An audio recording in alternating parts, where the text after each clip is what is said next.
Let's start, regardless of who's not here. Namo Om Vishnu Padaya Krishna Pastaya Bhutale Shrimati Bhakti Vedanta Swami Namane Namaste Saraswati Devi Gauravani Pachaline Nivasisha Shunyavadi Pashtatari Satarine Jai Sri Krishna Chaitanya Prabhu Nityananda Shri Advaita Gadadhar Shiva Sari Gaura Bhaktavinda Hare Krishna Hare Krishna, Prabhu. Hare Krishna. Hare Krishna, Vaishnavas. Hare Bol. Hare Krishna, Krishna Krishna, Hare Hare, Hare Ram, Ram Ram, Hare Hare. Hare Prabhu, Krishna. Mahabahu Prabhu, Srila Prabhupada disciple gave his pranams to you. Who? Mahabahu Prabhu. All right. From? I think he's from Russia. Okay. Now he's Srila Prabhupada disciple. He asked, "Oh, is Murli Manohara Prabhu Brahmachari there?" I said, Prabhu is teaching now to us. I said that. Oh, give him my respect. Hare Krishna. Yes. Thank you, Hare Krishna. I am blessed to be remembered by him. Hare Krishna. He's in Vrindavan now. Okay. All right. Yeah. Hopefully, I'll be going there, but I'll be going there later. Okay, so let's share the screen. Now, remember last week it was an interesting discussion. Anyone remember what the subject is? We were reading and discussing last week. Waiting at the gates to Vaikuntha? Yeah, it sounds like a song. Waiting at the gates to Vaikuntha. Yeah, correct. And there's quite an interesting detailed description of all the resonance of Vaikuntha, the different forms and the different shapes that they take, which is the first time I'm hearing this. And we was having some discussion on that. And I think one point we discussed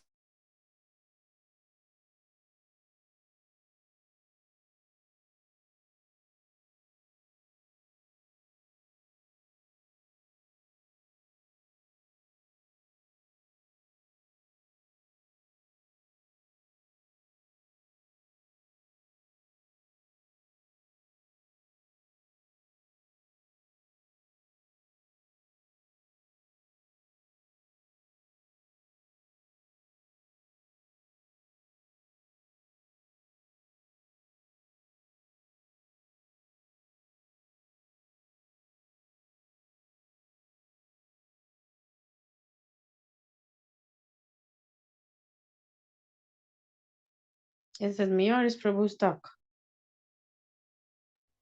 Maybe, is it mine or I can't find I anybody? thought it was me. Then it's Prabhu who's stuck. Thank God, I thought my internet disappeared. No, it disappeared here. So you could hear what I was just saying just then about a little introduction we're giving. Not for a couple of minutes, nothing. Prabhu. You was complete silent. Oh, Yeah. right. You were frozen. I thought it was my internet. Okay. All right. Well, it was just as you correctly mentioned, Mother Gayatri, about the subject of the end last week's reading was about Vaikuntha, and specifically interesting where Gopal Kumar is seeing all the different residents of Vaikuntha have different shapes and forms. And first time I've heard these details about the residents of Vaikuntha having these different types of forms, and also they have weapons as well. So we was kind of asking about that. I mean, who's there to possibly challenge the jurisdiction of the residents of Vaikuntha who can possibly enter Vaikuntha to challenge their authority? But then I was remembering in the sixth canto, we have Ajamil Kanda, about Ajamil. And there's a description there, isn't it, of when he chants the name of his son, Narayan, then the Vaikuntha Dutas come. And they forbade or forbid the Yamadutas from taking Ajamil away. And they have weapons with them, just in case they have to get physical. So, and that just reminds me then that the residents, that the Vaikuntha Dutas, or those who have that particular service for the Lord, being residents of Vaikuntha, then they go all over the material universes to bring back to Vaikuntha the Lord's devotees. So they're quite busy within the, well, I wish they could be busier, but they're delivering the devotees of the Lord, or those who call out the Lord's names, especially when they're leaving the world. So in that sense, that's why we see them coming and going through the different gates of Vaikuntha to serve the Lord's, serving the Lord in various ways. And one of those is to bring godly souls back to Vaikuntha. So I was just remembering that. So without further ado, let's get right back there with Gopal Kumar, who's still waiting at reception at the gates of Vaikuntha. And as far as I looked on the YouTube thingy, and we're on text 38, which is speaking about, the different forms that the residents of Vaikuntha have. So any questions or comments before we officially begin reading? And my humble request as well, if someone could have, or a couple could have their camera on, and I know there's life the other side. Thank you, Hare Krishna. Thank you. All right, so let's have some readers. Let's have someone like to read text 38. I can We're read not a doing. bit. Sorry, I can read a bit. Like, go ahead. No need to read the Sanskrit. We're Yeah. not doing that's the Sanskrit. translation. Some looked like Indra, Chandra, or other demigods. Some had 3 eyes, or 4 heads, or 4 arms, or 8, or 1,000 faces. Commentary. Some of the Vaikuntha residents looked like the king of heaven, Indra, with 1,000 eyes on their bodies and thunderbolt weapons in their hands. Mm. Others appeared like the gods of the moon, sun, fire, and wind. These demigods, headed by Indra, are not actually incarnations of the Supreme Lord like Shiva and Brahma, who are especially empowered guna avatars. If required for service to Lord Narayana, the Vaikuntha-vasis can assume the exact form of ordinary demigods. But empowered incarnations and direct expansions of Narayana, such as Anantashesha, the Vaikuntha-vasis can only emulate to the extent of copying certain of their bodily features. All right, so giving more detail here, and I just was looking at the next verse coming up, and it's very interesting because we're quite curious about these different appearances. So now it's going to be explained. Now, why the Vaikuntha-dutas are manifesting in these different ways. So we're going to hear about that. I just had a peek ahead. Okay, you can carry on, Mother Gayatri. Text 39. Later I shall explain to you the reason for this extreme variety of appearances. For those later. Okay, sorry. For those who enjoy the moods of devotion to Krishna, is there anything not beautiful? Commentary. In Vaikuntha, the liberation of Sarupya, having a form similar to that of the Supreme Lord, is available to everyone. We may reasonably expect, therefore, that all the Vaikuntha residents should have 4 arms and look like Lord Narayana. Why then did some of them look like humans, monkeys, and all sorts of other forms of life? Gopakumara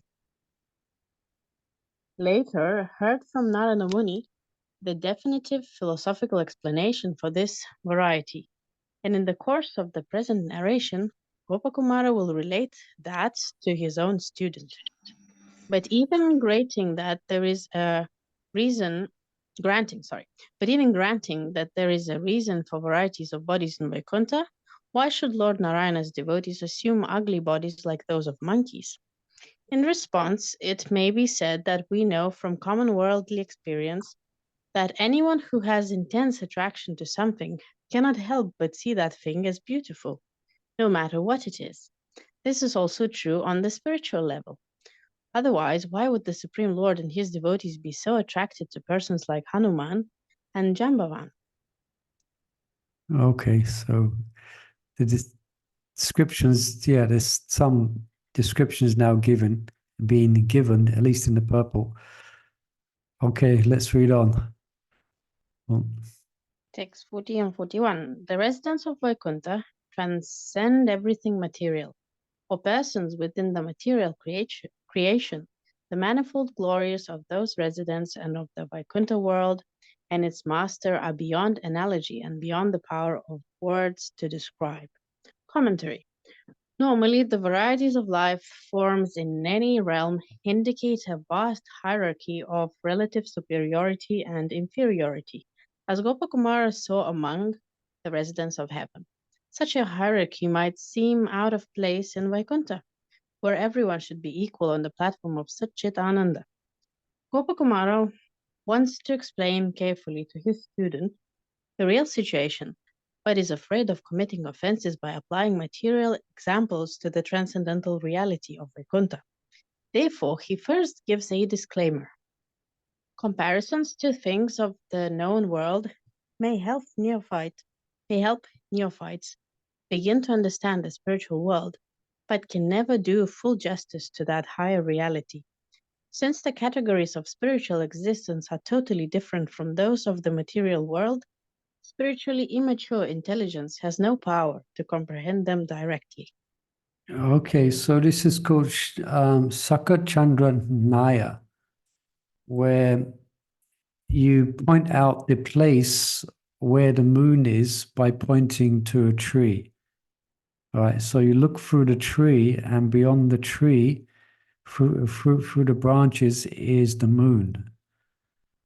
So in the same way as it's been described here, to actually understand the place of and the realm of Vaikuntha is beyond our comprehension. But so at least some likeliness is given here of the forms to be found in the material world, but actually they cannot really be fully comprehended, if I've understood this right. Yeah. But back to the earlier point as well, is that, different forms, there's beauty is in the eye of the beholder. We heard that. That's a common saying, isn't it? Beauty is in the eyes of the beholder. So, for instance, for a devotee, when they see the form of Lord Vrahadev, who is a boar or pig, however we describe it, he's actually seen as being very, very beautiful, very, very attractive, because it is the Lord. Yeah, and also the Lord's devotee, Hanuman, we described, wasn't it? Hanuman. Because of his bhakti, he's a very attractive personality, not in a mundane, licentious way, but just his form exhibits pure devotion to Lord Ram. So he doesn't look, he's okay, he's a monkey, but he's a beautiful monkey. He's a beautiful, attractive monkey. So I guess that's what's being explained here when we hear these different forms. Yeah. Given us tonight, so we have some material examples, but actually speaking, we won't be able to fully grasp the nature of what is being seen by Gopakumar there. It's perhaps beyond our dictionary, beyond their vocabulary. Let's go back a bit. Was it Hanuman and Jambavan? Yeah, Jambavan. Jambavan's a bear, isn't it? Jambavan's a bear. That's right. Yes. He's a bear, but he's a very beautiful bear because he's devoted to the Lord. Yeah. Yeah, devotees become very, even if materially speaking, they may not have beautiful features, devotees, but actually devotees are all beautiful because of their devotion to the Lord, So it shines through and makes them attractive because of their devotion to Krishna. Because Krishna is the most attractive, yeah. So one who becomes devoted to him, one takes on to some degree, to a very limited degree, the same qualities as Krishna. But it manifests in in a kind of a subtle way in material bodies. I'm kind of trying to explain something which is perhaps incomprehensible. But any comments on that or any questions, please feel free to share. Okay, text 42 and 43. You can continue, Mother. Okay, text 42 to 43. Nonetheless, my dear Brahmana, you are a resident of the material world, and your intelligence is confined because you can see only matter. Therefore, I say, it is like this, so that by material examples you might understand various things more easily. May Lord Hari forgive this offense. Commentary. An attempt to describe spiritual existence in material terms is, strictly speaking, inappropriate and impossible. Yet, if a conditioned soul can be even a little attracted by words evoking some of the glories of Vaikuntha, and if he can be encouraged to take up the task of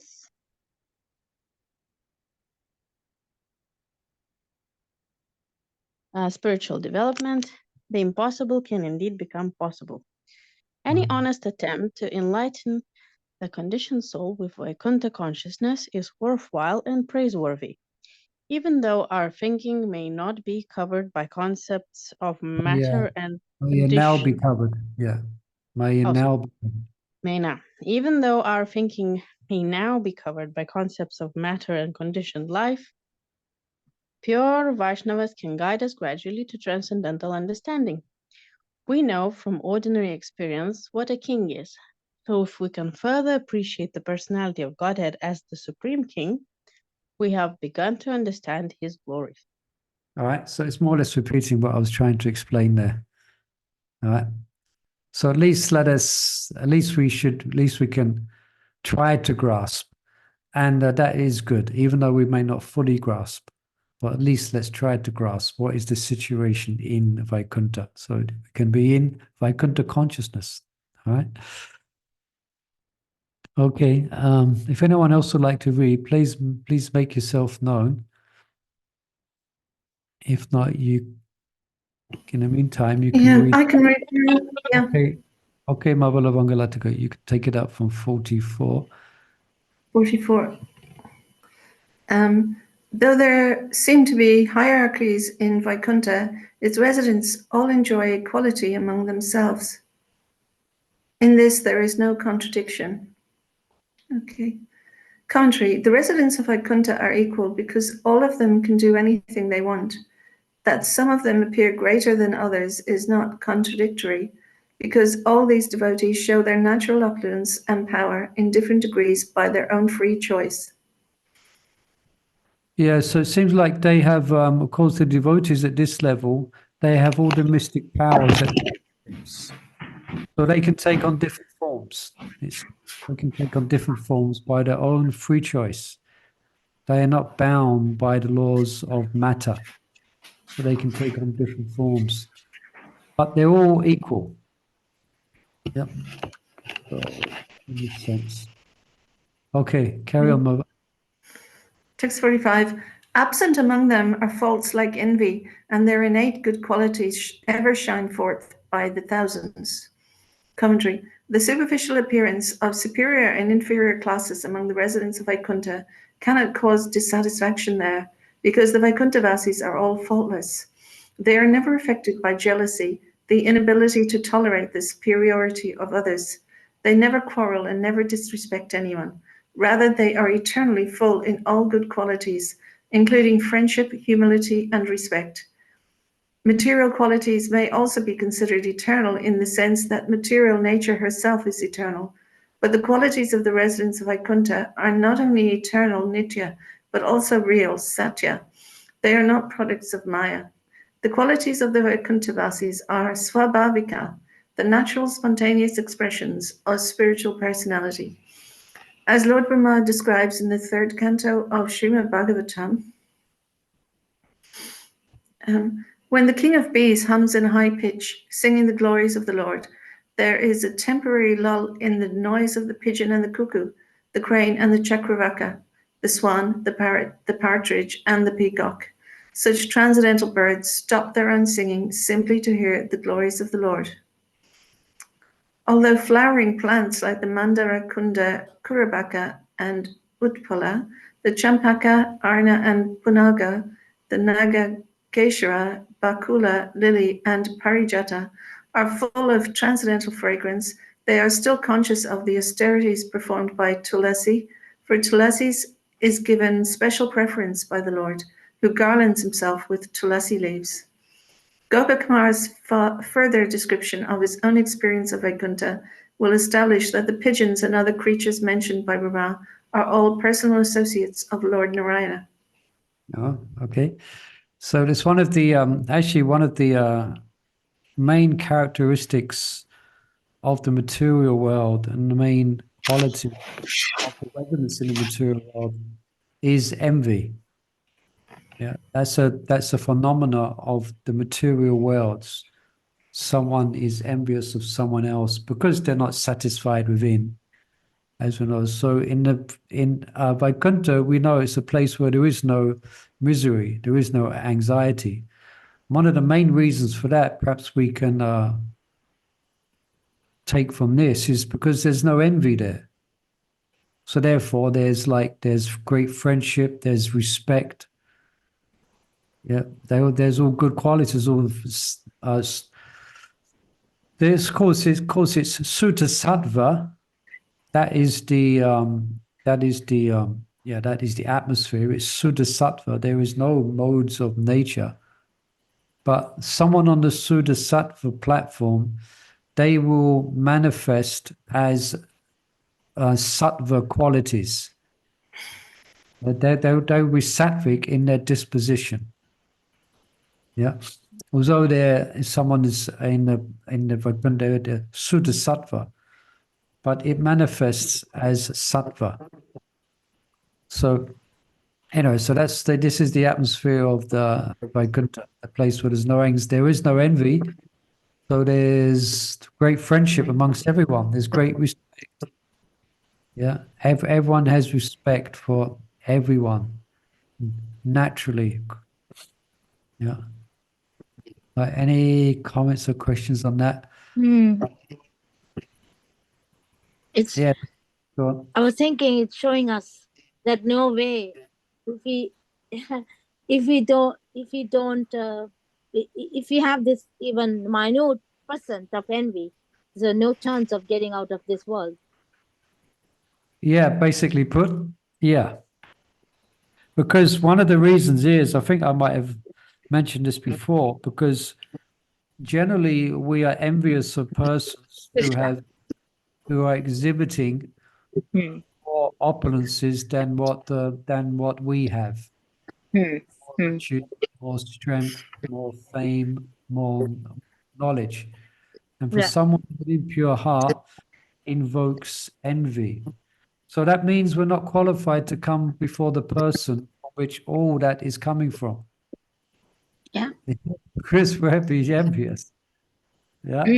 Because Krishna has it all to an unlimited degree. If we're envious of someone who's exhibiting just a minute particle of a fraction of Krishna's glories, then perhaps it's an indication we're not qualified to come before the Lord. Yeah, that's what I mentioned in the beginning of Bhagavatam. Ni matsaranam satam. Even to understand Bhagavatam, we should be free of the material quality of envy. Yeah. And how to do that practically? Becoming conscious of that most beautiful person, Krishna, becoming devotee to him. And then automatically we have respect for his parts and parcels. And our heart will be pure. And there won't be a chance for envy to sit there. But we have to be on the lookout. We have to be on guard. And we may even recognize it in ourselves sometimes as part of spiritual life, where you come to terms with perhaps being envious. So we should be very careful. We should be very careful that it doesn't, if we recognize it, it's good that we can recognize it so that we can address it. Yeah. And we don't treat people, we don't speak of people or treat people because of envy. We should recognize it and not let it escape. Yeah. So it manifests in words or deed. But we Mm. should pray to Krishna, you know? Yeah. Yeah, even that moment we can have a little word with the Lord. Oh, is this one? Then I can change it. The moment you recognize also you can change it if you pray to Lord, isn't it, Prabhu? Yeah, that's it. That's called anartha-nivritti, where you Yeah. recognize a impurity Yeah. and you choose to not act according to it. The sound's getting a bit. Yeah. Yeah. It's called anartha-nivritti. Yeah, where you recognize your impurities and you act devotionally rather than act according to your impure nature. Yeah, that means that means we're getting purified and we're making advancement. Yeah. Yeah, so anyway, in Vaikuntha, there's no envy there. No one. There's billions and billions and billions of residents in Vaikuntha, much more than in this material world. Hundreds of millions of billions, and no one has any envy for anyone. Everyone's friendly. Sounds like a pretty cool place. Hare Krishna. All right, you can carry on, Nava Lavanga. Any comments from anyone on that? Mhm. Yeah, so let's work Yeah. on becoming of envy. Text 46. Okay, let me change the page. Next page. Yeah. Okay. Superficially, those residents of Vaikuntha may appear like sense enjoyers of the material realm, but in fact, their feet are worshipped by liberated souls. And Nitai Mata needs to mute. Haribo? Yeah. Yeah. Okay, thank you. Mama. Okay. Yeah. Yeah, that's better. Okay, commentary. Because the devotees of Vaikuntha enjoy their senses in wonderful ways, living a life full of song and dance, one might judge them to be no better than the selfish materialists of the world of Maya. The truth is, however, that the feet of the Vaikuntha-vasis are worshipped by elevated souls who have transcended the limits of matter, given up the attractions of sense pleasure, and dedicated themselves fully to the service of the Supreme Lord. There is no valid reason to suspect that the devotees of Vaikuntha are ever addicted to the paltry enjoyment provided by material senses. In Srimad Bhagavatam, Lord Brahma also points this out in his description of Vaikuntha. Okay, In the quite a lot. Vaikuntha planets, the inhabitants fly in their airplanes, accompanied by their wives, and eternally sing of the character and activities of the Lord, which are always devoid of all inauspicious qualities. While singing the glories of the Lord, they deride even the presence in the water of blossoming Madhavi flowers, which are fragrant and laden with honey. In other words, even while enjoying wonderfully, the devotees in Vaikuntha are always absorbed in the ecstasy of worshipping this personality of Godhead. The Madhavi flower blooms during the spring when the attraction of the sense pleasures reaches a peak. Yet, even though such attractions may stimulate the senses of the devotees, this does not at all distract them from their devotional service. Vaikuntha is full of devotees who seem never to do anything but bow down at the feet of Lord Hari. Although while traveling in their airplanes made of lapis lazuli, emerald, and gold, they are crowded by their consorts who have large hips and beautiful smiling faces. Those Vaikuntha residents cannot be stimulated to passion by such mirth and beautiful charms. Karmis, Gyanis, and Yogis cannot hope to obtain anything for sense gratification like what the devotees of Vaikuntha enjoy. All this enjoyment, however, never degrades the Vaikuntha devotees from the mode of pure goodness, because they are perfectly fixed in the loving service of Lord Narayan. Lord Narayan. Okay, nice description, isn't it? That's from the Bhagavatam, Srimad Bhagavatam.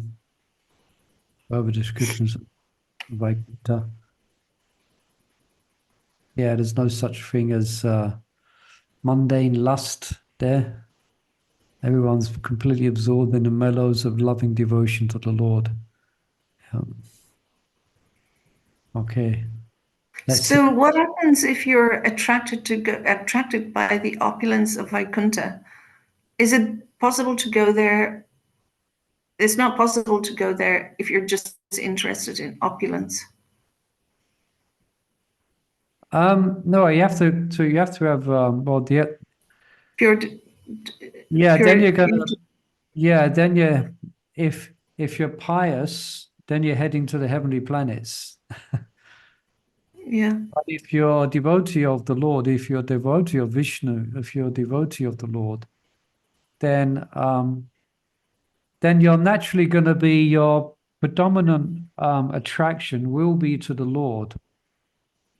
It should be. yeah. But just thinking that it sounds so wonderful, like the opulence is so great and they're all enjoying. Even the enjoyment seems better than the heavenly planets. So it's like Krishna's trick. He might, if you have material desires for opulence, you might get attracted, but you probably lose that attraction on your way there, if you know what I mean. You Yeah, lose the attraction once you start like making Vaikuntha your goal.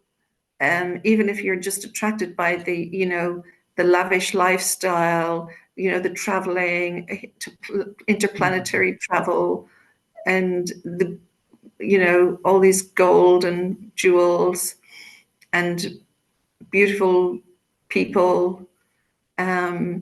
But if you say, oh yes, I would like to go there, and you take to Krishna consciousness because of that, the idea is that I think that you'll lose that attraction. But the devotees in Vaikuntha, they must appreciate it in some way. yeah, I'm It's sure not they that do. they're totally detached from it. They appreciate it in connection with Krishna, but still the opulence is there. Yeah, I don't know. It's kind of strange. Yeah, it's an interesting comment. Anyone else can please feel free to comment as well on this point.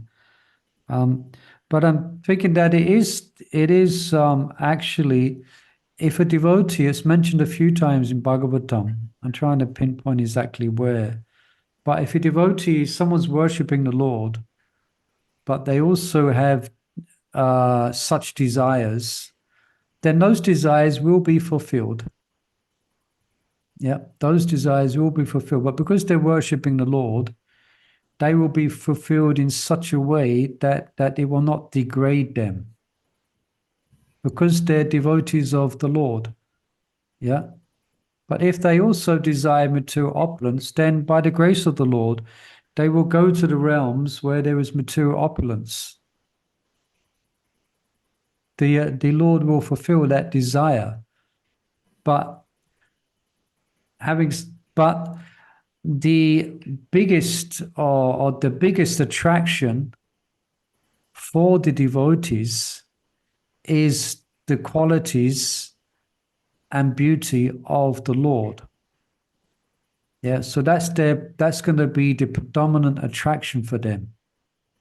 And it so happens because they also may want to have some subtle desire to enjoy opulences, then so be it. That will be fulfilled by the Lord, but that will be as a consequence of their devotion to the Lord.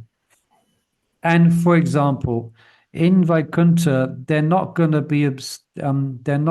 to, I could say, neglect their devotional ecstasies, being bewildered or distracted by the opulences of Vaikuntha.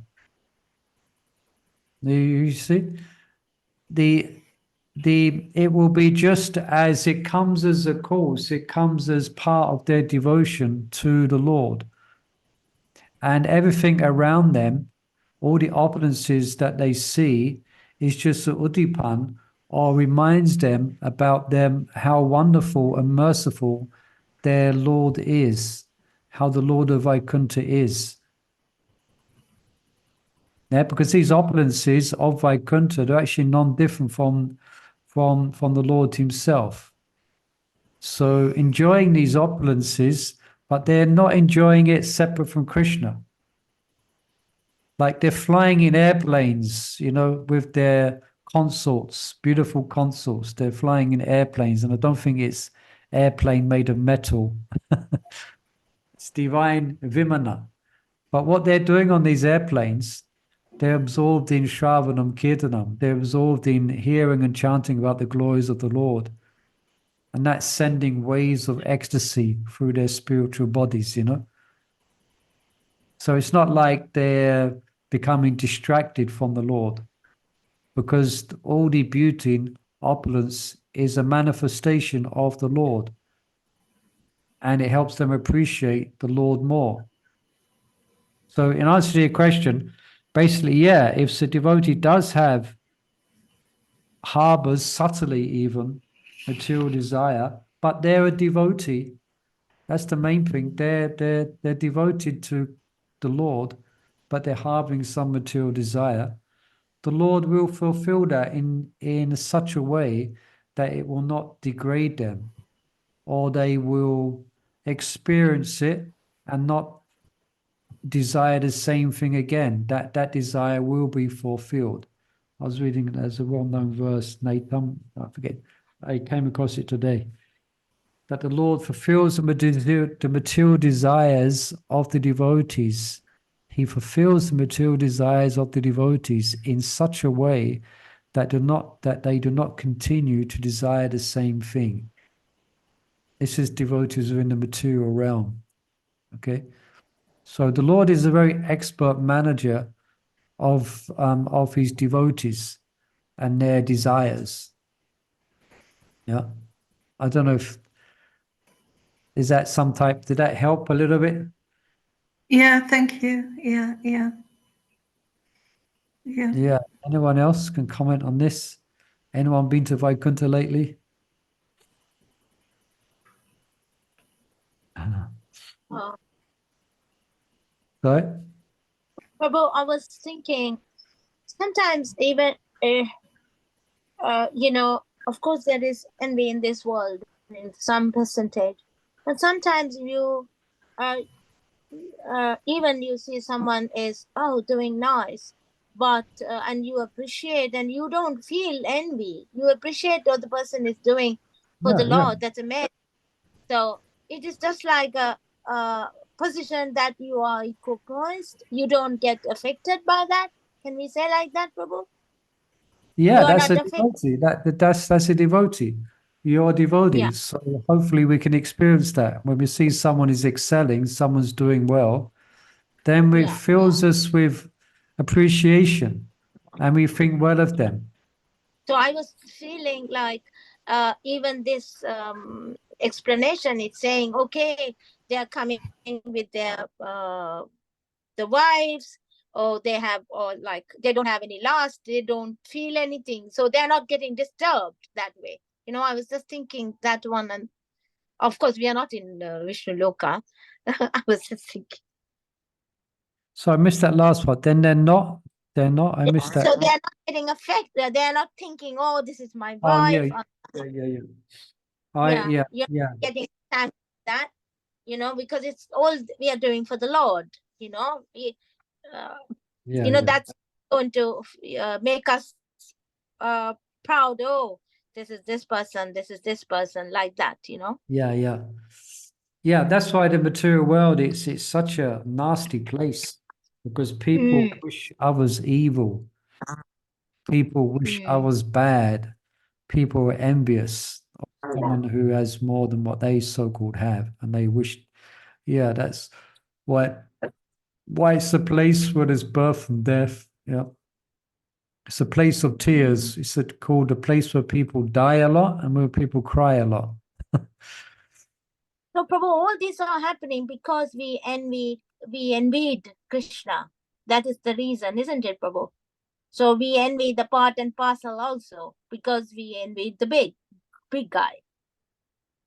Well, basically, where we are here in the material world because of unfulfilled material desires, and it's all mixed in. Our karma is all mixed in as the results of envy, etc. Yeah. So the idea is that through the acts of devotion, becoming devoted to Krishna, our heart becomes pure, refined, where we can become free of envy. But that's why we take birth again and again, because we desire materially, and that manifests as envy. Yeah. Therefore, we take birth again and again. Thank you, Prabhu. Thank you. Hare Krishna. All right. You can. Any other comments from anyone else? So we can continue reading, Robert. Let's check the time. Yes. Text. Was it? Did you read this text? No, text Okay. 47. Yeah. Those devotees have attained the absolute limit of changelessness, yet they playfully show all kinds of transformations while taking part in the Lord's pastimes. Commentary. In both types of the Supreme Lord's pastimes, those predominated by the mood of opulence and those predominated by sweetness, the devotees who take part pretend to undergo transformations just to create the varieties that give the Lord pleasure. In Vaikuntha, there are no forces of nature to impel anyone to do anything he doesn't want to. The only force impelling the devotees is pure love, which makes them act exclusively for the pleasure of Lord Narayana. Prabhu, what does it mean there, if you go back to the page? The devotees who take part pretend to undergo transformations just to create the varieties that give the Lord pleasure. What does it mean, pretend to undergo transformations? Oh, yeah. Well, they have their constitutional forms, but as far as I can see, then they may take on other different forms, just like Okay, just it's like like assuming a form. yeah, just like in a play, Yeah, persons take on different garments, they play different roles just for the world, for the play to happen.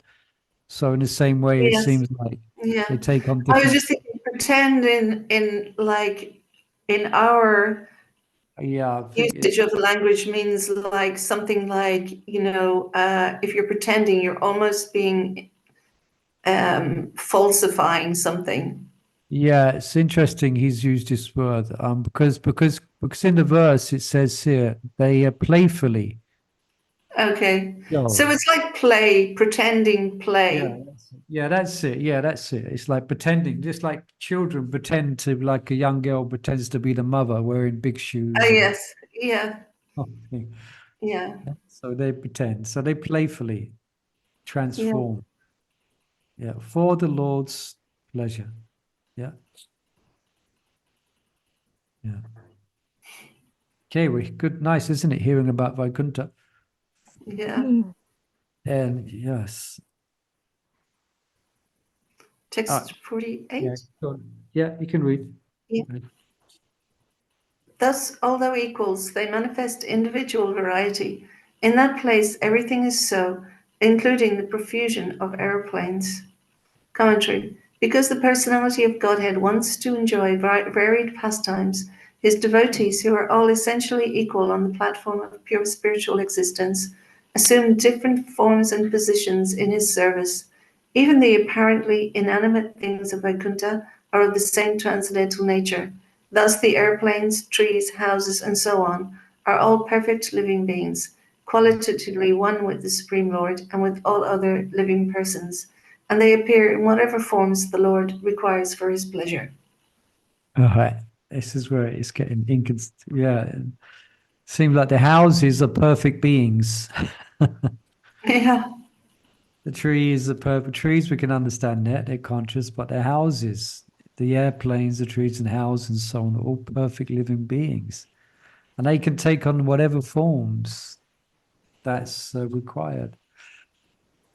So Wow. perhaps this is what's meant by the pretending, pretending to be an airplane or a house. Could be, yeah. Could be. Doesn't Yeah. directly say that, but we might from what we read, perhaps that, yeah, tended to be a house. Yeah, well, I guess we can. The only because we operate within this material realm, which is 3 dimensions, and we act within certain material energies which work in certain ways. For us to conceive of a place where none of these there is no restrictions as far as energy and potency. Yeah, the spiritual energy is unlimited in its transformations and in its manifestations. But here we live in a very limited world, in a very small mustard-like seed universe, and a mustard-like seed planet within this mustard-like seed universe, of which there is millions. And there's the laws that, we're very restricted. We can't fly in the sky. We are bound. We are tightly bound by the laws of the material world. Old age, there's so many things we may want to do, but old age puts restrictions on it. There's so many ways we want to enjoy, but then we get sick. It's very restrictive. But yeah, in the Vaikuntha worlds, there is no restriction of how the energies works and in what way they manifest. Yeah. Quite amazing. And this is Vaikuntha. We haven't got to Goloka yet. This is just, as far as I remember, Gopakumar, he's going to feel a bit undone here in Vaikuntha. Even though it's so fantastic, he's still, he wants to relate to Gopal. That's going to come up a bit later. All right. Perhaps I'll have a read, if that's okay, unless anyone else would like to read. Vaikuntha is having all the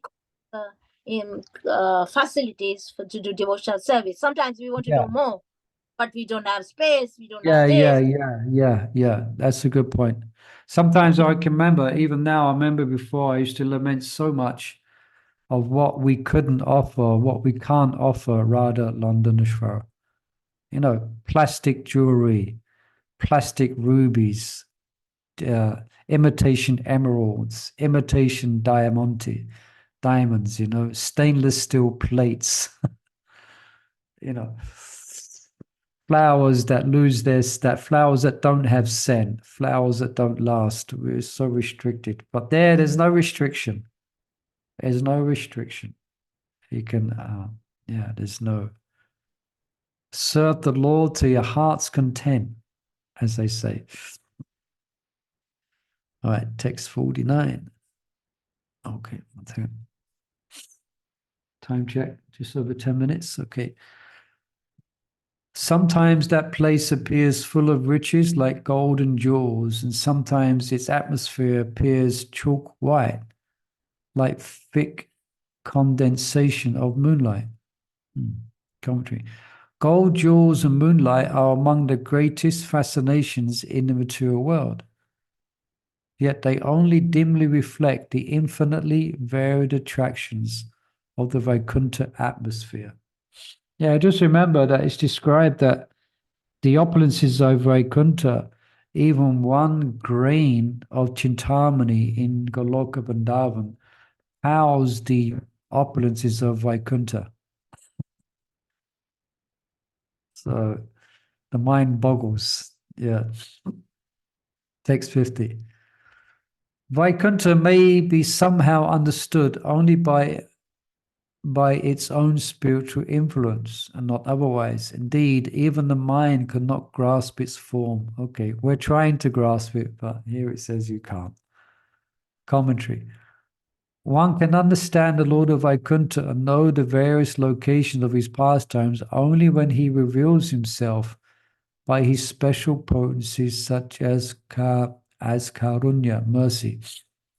Devotees favored by the Lord can use their spiritual intelligence to infer something about the nature of Vaikuntha by comparison with things they have seen, touched, and otherwise encountered in the material world. And devotees fully purified can perceive Vaikuntha directly. The external mind and senses, however, can never discern the spiritual existence. One therefore has no right to speak as an authority on that existence unless one has been granted insight by the Lord's mercy potency. All right. So we humbly read on. We cannot speculate, but here some of it's been elaborated upon for the best of our understanding, but only by direct experience can it be factually perceived. Text 51. Except by direct experience, no one can rightly understand Vaikuntha. No more than this can I accurately describe. Commentary. A conditioned soul may discover the transcendental world of Vaikuntha, but only if he sees that higher reality for himself. By hearing from someone who has seen Vaikuntha, one may gain only a glimmer of understanding. Nonetheless, when a devotee aspiring for the Lord's service hears the pure instructions,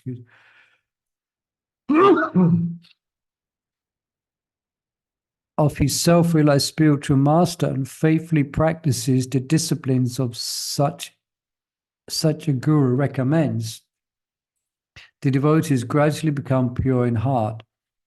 And when his faith sufficiently matures, he can see the spiritual world.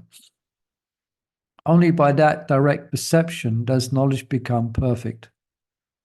Casual hearing, even from those who have seen the truth, is not enough. One must become a disciple of such an authority and accept the disciplines that lead to self-realization. All right. So by the mercy of the Guru, these things can be perceived. I was remembering there's a story that my Guru Maharaj tells. One time they was with Srila Prabhupada in an airport, waiting on his departure. And Prabhupada was sitting in a chair, disciples were sitting around and Prabhupada was chanting on his beads. Then at a specific moment, my Guru Maharaj describes that everything became like saturated with spiritual bliss, and any anxieties seemed to disappear like fog upon the rising sun. And devotees all looked stunned. They was having this experience of the spiritual realm just by sitting around Prabhupada's feet. And some had tears in their eyes, and it was a feeling that everyone experienced and they shared afterwards. It felt like what they could only describe as sitting in Vaikuntha, where any anxieties seemed 1,000,000 miles away and of no significance. And this was just by sitting around Prabhupada, sitting in close proximity to Prabhupada. So, by the grace of the Guru, who is actually he's living with Krishna, so he is in Vaikuntha, and he carries Vaikuntha into the material realm by his devotion. So, becoming close to the Guru, following his instructions, then we may be blessed with an insight into Vaikuntha, into Goloka. Yeah, that's the mercy of the Guru.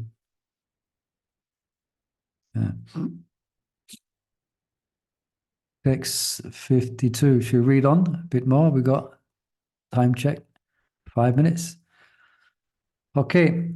When one sees those splendors of Vaikuntha, the happiness realized in Brahman at once seems empty, as if from sheer embarrassment on its own it disappears. After a purified Vaishnava has realized the glories of Vaikuntha and its inhabitants, the prospect of impersonal realization loses all attraction. It simply disappears, like the stars at dawn. Yeah, so imagine, after hearing all about that, the concept of losing one's existence and not becoming deleted, as I say, and not existing as a person to perceive anything. It's not very attractive. 53. In fact, it's hellish for a devotee, this ekatva. Okay, text 53 and 54. Any comments? Please feel free to share. Or questions? Okay. Those who are self-satisfied, fulfilled in all desires, and free from all material concerns, who have renounced everything they know and possess, who have associated with Vaisnavas, and have thus acquired the power to discern between the essential and the non-essential. It is they who enter the path of devotional service. When I went to Vaikuntha, that is what I vividly saw. All right, this is a nice verse. Okay. So, okay, commentary. Even though Gopalkumar's student had been told, all right, so remember this conversation, taking us back now. We're hearing about Gopalkumar's story because Gopalkumar is telling the story. All right. He's telling the story to someone. Forget the details of that. It is just reminding us of that. He is relating his experience to just reflecting back to someone who was also chanting the Gopal mantra and having these ecstasies. And he met with Gopal Kumar. And then Gopal Kumar then relates his story. Yeah, so that's Even though Gopal Kumar's student has been told that only direct perception can give him true understanding of the nature of Vaikuntha, he may still be anxious to have some other means to gain the special faith that the discipline of Bhakti Yoga demands. Anticipating this anxiety, Gopal Kumar here describes the logic by which one can know theoretically the super excellent happiness of Vaikuntha. Advanced mystics who have realized the supreme truth in its impersonal aspect sometimes abandon the happiness of Brahman for the opportunity to realize Vaikuntha. They leave aside both their knowledge and their perfectly developed realization to enter the path of devotional service. Once they experience the bliss of Vaikuntha life, they condemn what they formerly considered happiness in impersonal realization. This is the evidence of the wonder of Vaikuntha. Okay? Now, hopefully, we have some experience of Vaikuntha. All right, I say some experience of Vaikuntha when we enter into association of devotees.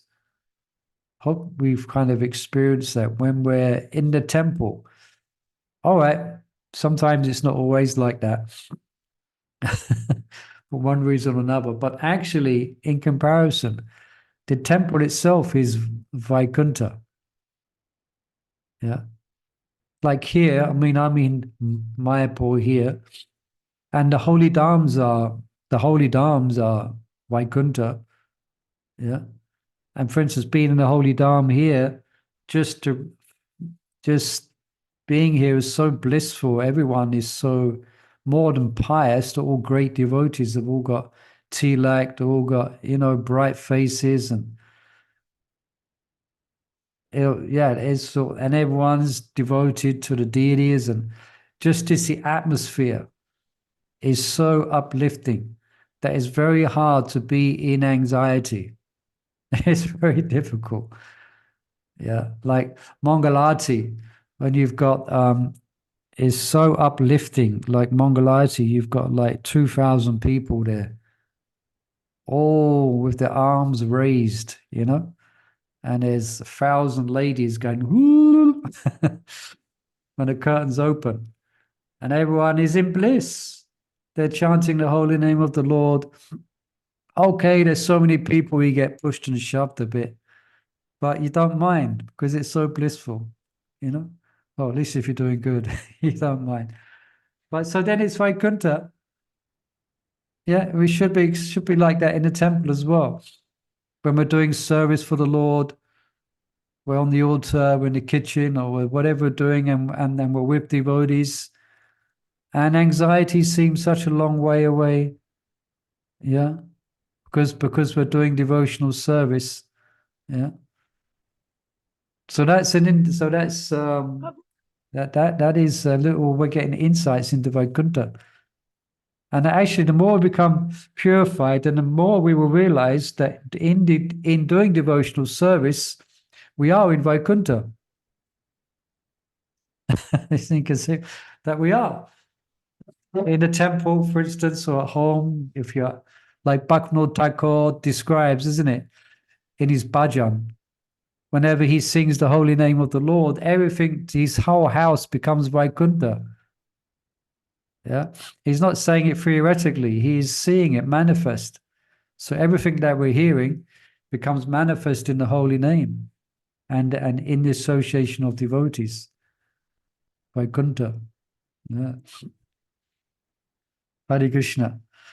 All right. Also, Prabhu, I was thinking, many devotees say, when you come to the temple and do service, you don't feel tired. When you get out, oh, everything comes up. So this could be. Yeah, that's also you get lifted above the gross and subtle body, being so absorbed in your service. But I mean, I have that experience. It comes back and hits you. It may be tiredness. All right.